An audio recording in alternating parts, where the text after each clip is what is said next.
Welcome back, friends. Today you are going to learn from my husband Scott how to hang wallpaper. You can do it on walls, of course, or on the back of a bookshelf like this. So before it was white.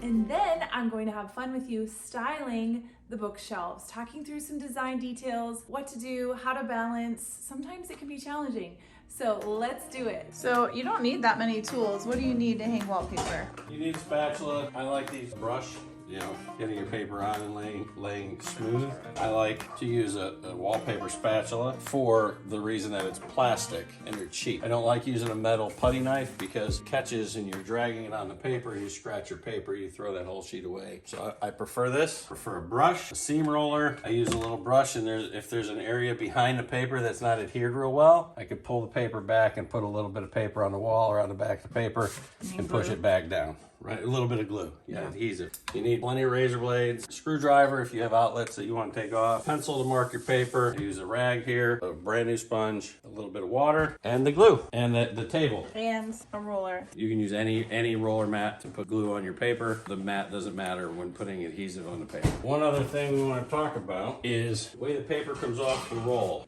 Typically, the paper comes off of the roll, it unrolls top to bottom. So you can hold the top and let the roll go down the wall to get to your bottom mark, if that's the way you're gonna do it without measuring. Paper usually comes off the roll, top to bottom. Roll is at the bottom. We chose to go the way it comes off the roll. For example, this paper in the foyer should have been hung vertically, not horizontal. I mean, that's the beauty. It's your house. You can hang it however you want.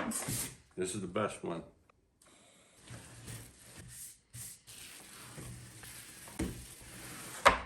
Now I'm smoothing it out, getting all the bubbles out of it. There's a lot of air bubbles behind it.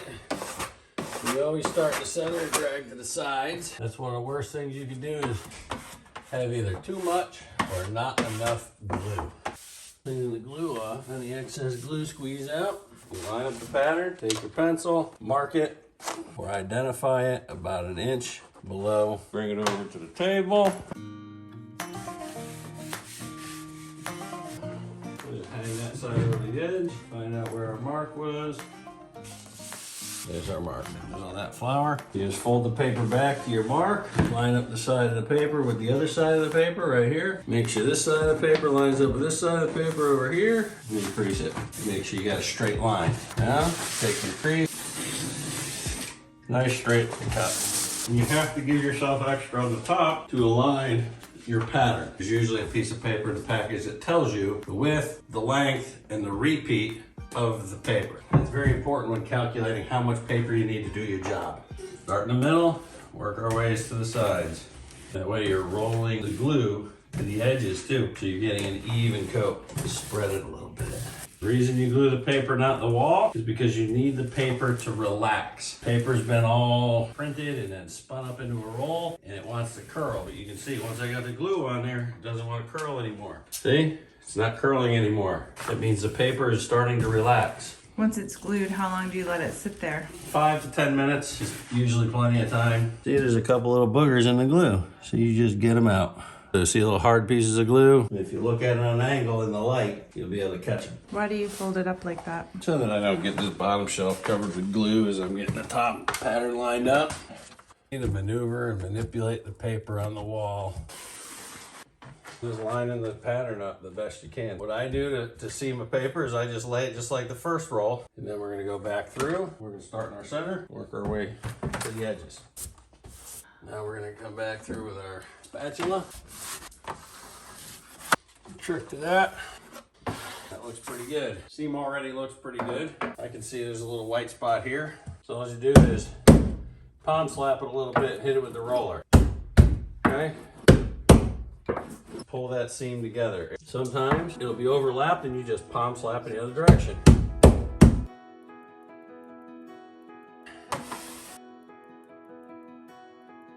Honey, you're so good. Honey, I'm so happy.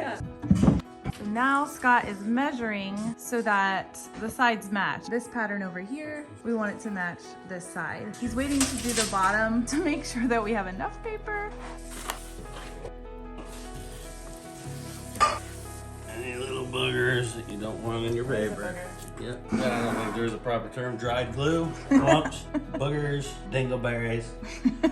Whatever you'd like. Luckily for us though, even if we miss a booger, this pattern is so busy. So forgiving. You could put this paper on a textured wall that is nothing but boogers and it'd look fine. But because it's going on a smooth wall, we don't want the occasional 1 or 2 boogers to distract us, so we're just gonna look for anything big that jumps off the sheet at us, like that one right there, just so we're not adding texture under the paper that we really do to the wall. The reason I'm not finding the center of this area and using that as my seam is because it was such a tight fit that I know that we're only cutting off 1/8 of an inch on one side. My pattern is going to be very, very close to the center. It's only going to be a 1/16 off center. Okay, see, we have to come up a little bit.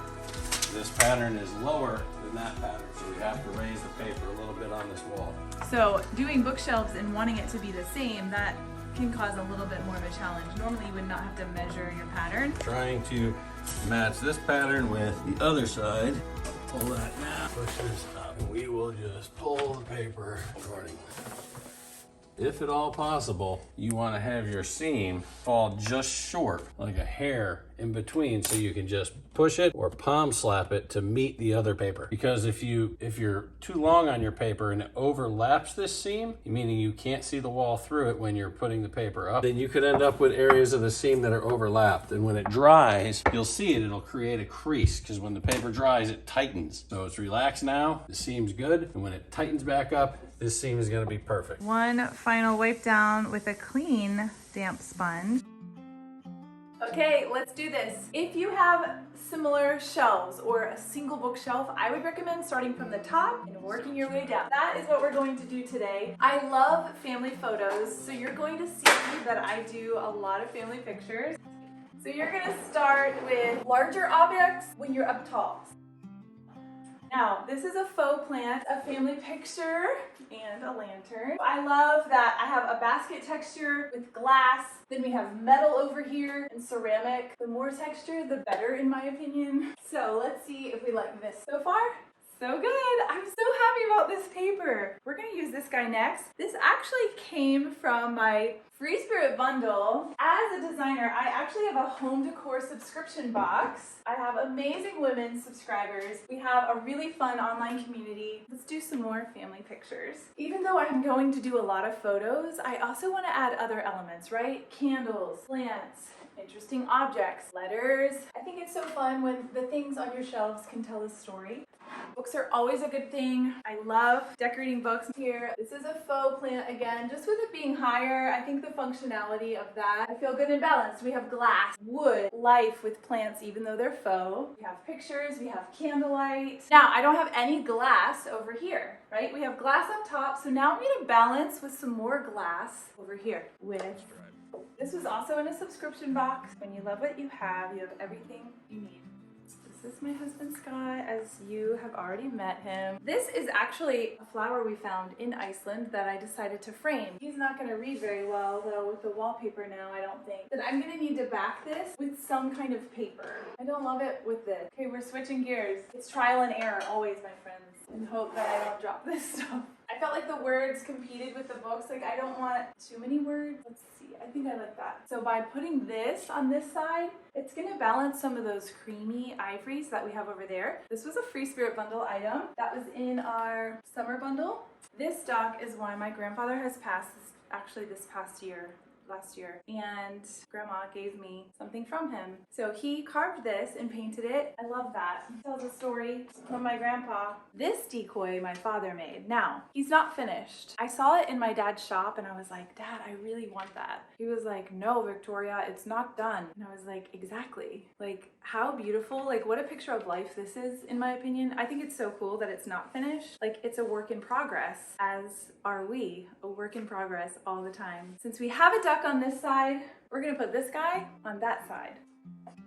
It's really happy. And I went with more of a bold pattern on the back because I knew I would be layering. I think the wallpaper is art all in itself, but maybe when I redo my photos, I might use black and white instead of colored. I think that will help our eye rest a little more as we move throughout each shelf. So this is life on the bottom because I can water it. This was a gift from our daughter when we went to Lake Lure in the fall, again, experiencing a new season since we don't get those in Florida.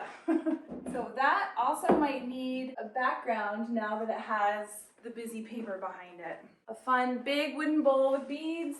Again, we have wood, we have all the elements on each side, the glass frame, face of the clock, the glass balancing out. Again, keep in mind all different textures from wood to metal to glass, family photos, family things that mean something. Think outside the box. Try and try again and try again until you love it. Every day there is a candle lit in my home. Cozy, cozy, very inexpensive detail to add.